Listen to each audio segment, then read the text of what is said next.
eu queria tratar de 3 consequências que saem da história econômica brasileira. Uma política, uma econômica e uma de negócios. A política.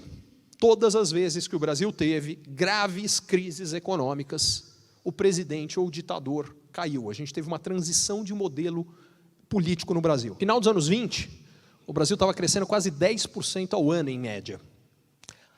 Aí tem a Grande Depressão e a economia brasileira despenca. Junto com ela, despenca a democracia. O Vargas dá o golpe aqui e sustenta a ditadura dele enquanto o Brasil crescia. Aí o crescimento despenca, o Vargas cai. Volta a democracia, que consegue se sustentar com o crescimento. Despenca o crescimento, golpe militar. Que também se sustenta com o crescimento econômico. Despencou, a gente tem redemocratização do Brasil. E desde então, governos democráticos chegam até o final do mandato. Desde que a economia não despenque. Despencou, impeachment do Collor. A maior despencada de toda a história econômica brasileira, tchau querida. Tão simples quanto isso. Esse processo acontece com tudo. Eu dei o exemplo da economia brasileira, mas eu podia pegar com empresa, acontece igualzinho, acontece com time de futebol, acontece com o seu namorado, funciona igualzinho. Enquanto a coisa está indo bem, a gente fala, vai ir bem para sempre, e traça em direção ao céu, só que é cíclico. Então chega num ponto, a expectativa vai lá para cima, a realidade vai aqui para baixo, aí você olha, quem está tocando isso aqui? E esse cara cai, é sempre assim. O que acontece depois que ele cai? É minha segunda conclusão econômica. É pendular. Da mesma forma que quando está indo para cima, a gente projeta para cima, quando está indo para baixo, a gente projeta para baixo. Só que faz assim. Deixa eu ser mais específico. Hoje, a gente divide os brasileiros em 2 grupos. Primeiro grupo, o país não tem solução. Segundo, não tem saída. Segundo grupo, tem saída sim. Aeroporto de Cumbica. Está todo mundo convencido que isso aqui já era. Só que a gente já tem todos os sinais que a economia já deu a virada. E aí, estão projetando para cá. O gap agora é o contrário. Aí surgem os salvadores da pátria.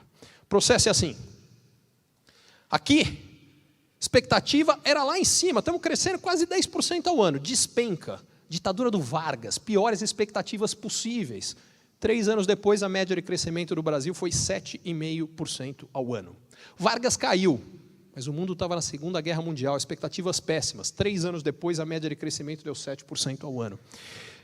Golpe militar. E agora? Esses caras não entendem nada de economia, o negócio deles é guerra. 3 anos depois, a média de crescimento deu mais de 7% ao ano. Cai a ditadura. Voltou a democracia. Mas espera aí, gente, tem crise de dívida externa, tem hiperinflação, contas públicas estão quebradas. 3 anos depois, a média de crescimento deu mais de 7% ao ano. Eu não lembro de nada disso, aliás, eu não estava nem vivo aqui. Aqui eu estava vivo, mas eu não lembro. Aqui eu começo a lembrar, Collor.